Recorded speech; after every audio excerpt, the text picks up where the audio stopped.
Hello అందరికీ welcome to my channel. ఈరోజు వీడియోలో చూస్తున్నారు కదండి. ఈరోజు నేను మొక్కజొన్నలతో గారెలు అయితే చేశానండి. చూడండి ఏ విధంగా చేయాలో నేను మీకు చెప్తాను. అలా మొక్కజొన్నలని కడుక్కోవాలి. కడుక్కున్న తర్వాత మొక్కజొన్నలు అండ్ బెల్లం, మనకు కావాల్సినంత బెల్లాన్ని, స్వీట్ని మనం తీసుకోవాలి. అలా రెండు కలిపి మిక్సీ జార్లో వేసుకొని మిక్సీ పట్టేసుకోవాలండి.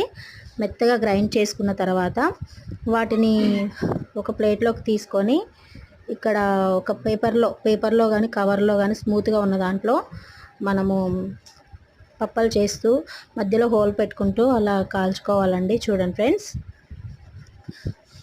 ఇలా బ్రౌన్ కలర్లో వచ్చేదాకా ఉంచేయాలి. చాలా ఈజీగా ఉంటుందండి. ఇందులో యాలకుల పొడి మీకు కావాలంటే వేసేసుకోవచ్చు. నేనైతే వేయలేదండి. మీకు కావాలంటే వేసుకోవచ్చు, లేకపోతే స్కిప్ చేయండి. ఓకే ఫ్రెండ్స్, రెడీ అయిపోయాయి. చాలా ఈజీగా ఉంటుందండి. మీరు కూడా ట్రై చేయండి. ఈ వీడియో నచ్చినట్లయితే లైక్ చేయండి, షేర్ చేయండి, సబ్స్క్రైబ్ చేసుకోండి ఫ్రెండ్స్. బాయ్.